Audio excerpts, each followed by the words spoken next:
E depois ele foi vendido e foi morar na casa lá de Potifar.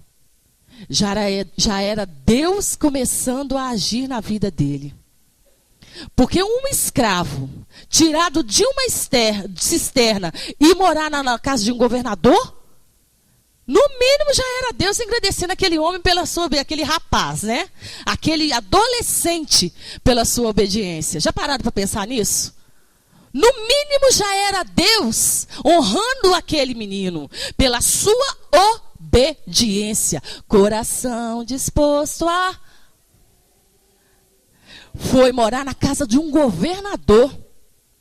Frequentava a cozinha do governador, a casa do governador. Tinha roupas diferentes do que os demais escravos, entenderam? Até que o inimigo apronta mais uma para ele, né? Todos conhecem a história. E a mulher cai em cima dele lá mesmo e ele foge. Coisa que infelizmente no nosso meio hoje não tem acontecido. Eles estão correndo para dentro, não para fora. Mas Senhor tenha misericórdia da igreja dele e venha nos ensinar a correr de toda a aparência do mal, amém?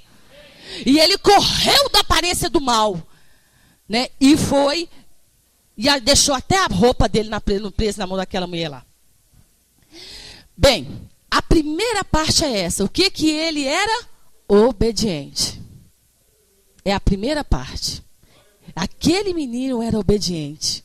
E se vocês pararem para pensar na obediência daquele menino, de ir parar na casa de um governador, levado escravo, cativo, talvez até acorrentado, para que ele não fugisse, né? Porque tinham comprado ele, então era dentro dos donos.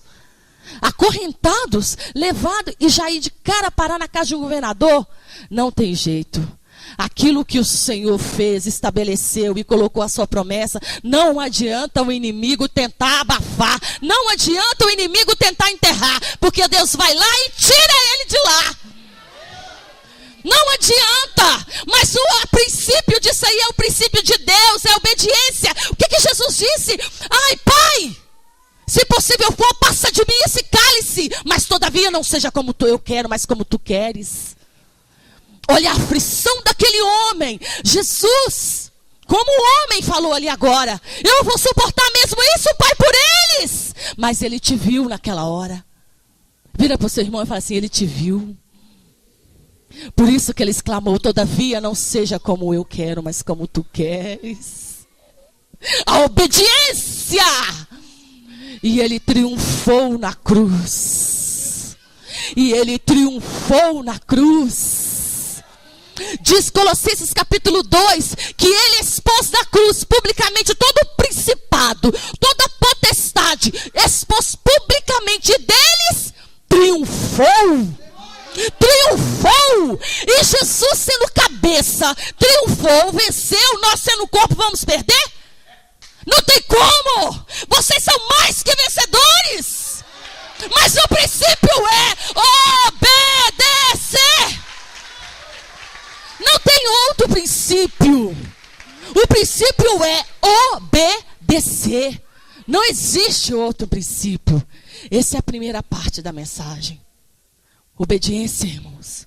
Obediência à sua palavra. Amém? Agora, voltando lá em Mateus. Essa declaração de Jesus salienta o fato de que o crente deve estar pronto e disposto a perdoar as ofensas sofridas por outros. Caso ele não perdoe seu ofensor arrependido, Deus não o perdoará as suas ofensas e as suas orações não terão respostas. Não terão respostas. Este é o princípio de Deus. O segundo princípio de Deus, perdão. E nós temos um exemplo muito grande que está escrito lá, não precisa de ler. Mateus capítulo 18. Da parábola do credor, né? Não é mesmo? A parábola do credor. Que o rei foi acertar as contas com seu servo e chamou ali os seus servos. E chamou um que devia, apresentaram-lhe ao rei, um que devia 100.000 talentos. Né? Falou assim, paga a minha dívida, senão eu vou encerrar na prisão. Aí ele se prostrou diante do rei e falou assim: Senhor, tem misericórdia, eu não tenho como pagar, perdoa minhas dívidas. E o rei se compadeceu daquele homem: deixa eu ir, perdoada está a sua dívida. Mas o miserável do homem, ele não se contentou com isso não. Saindo, ele encontrou um conservo, ou seja, servo dele. Servo dele. E esse servo devia 100 talentos. E ele devia quantos? 10.000. E este que ele encontrou, que era servo dele, devia 100. O abençoado, vou fazer com meu esposo, que não tem problema, agarrou ele pela goela: paga-me agora. Paga-me agora, senão eu vou te encerrar na prisão até que você me pague o último centavo.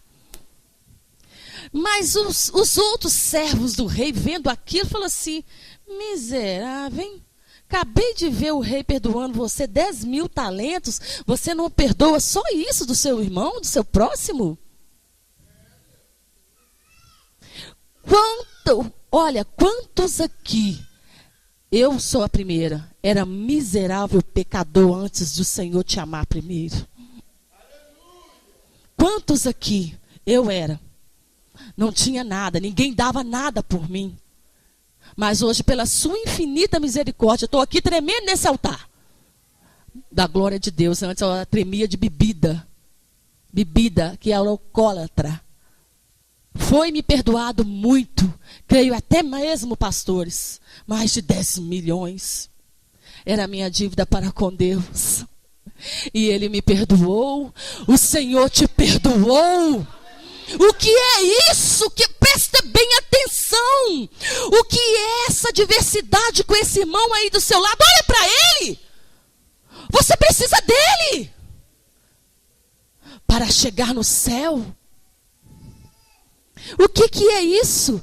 Às vezes eu vou sair da igreja porque o pastor não me viu. Eu vou sair da igreja porque eu não tenho oportunidade. Eu vou sair da igreja porque ninguém me dá nada para fazer. Eu vou sair da igreja porque o irmão não riu para mim. E sai o pior, que sai da igreja e vai enfrentar as mesmas coisas lá na outra. Porque é ele que tem que ser vencido disso. Tem que ser curado, tem que perdoar. Tem que passar por cima. Ser superior é a cada dia. Como que é? É de glória em glória, de glória em glória, de glória em glória. É que nós crescemos no Senhor. Nós vamos deixar das coisas de menino que outrora fazíamos. E agora nós somos homens espirituais. Parar com coisas de menino. E o que é essa diversidade com seu irmão? Na sua família, vem me dizer que você nunca teve problema com nenhum irmão. Me fala. Que a sua família é perfeita, a única que eu conheço, porque a minha teve. Tem, até hoje, muito. Me apresenta a sua aí. E está aqui, olha aí, a família de Deus, a qual o Senhor amou de tal maneira que deu seu Filho por ela. Deus amou o mundo de tal maneira que deu o seu Filho unigênito para que todos aqueles que nele crê não pereça, mas tenha vida eterna. Eu fui achada por ele, por esse amor. O amor de Deus me alcançou. O amor de Deus já chegou a mim e eu abracei ele. Estou abraçada até hoje e não largo. Aleluia! E me abraçou, sendo nós não merecedores, Deus nos amou e nos salvou da sentença de morte por Cristo Jesus. João 3,16.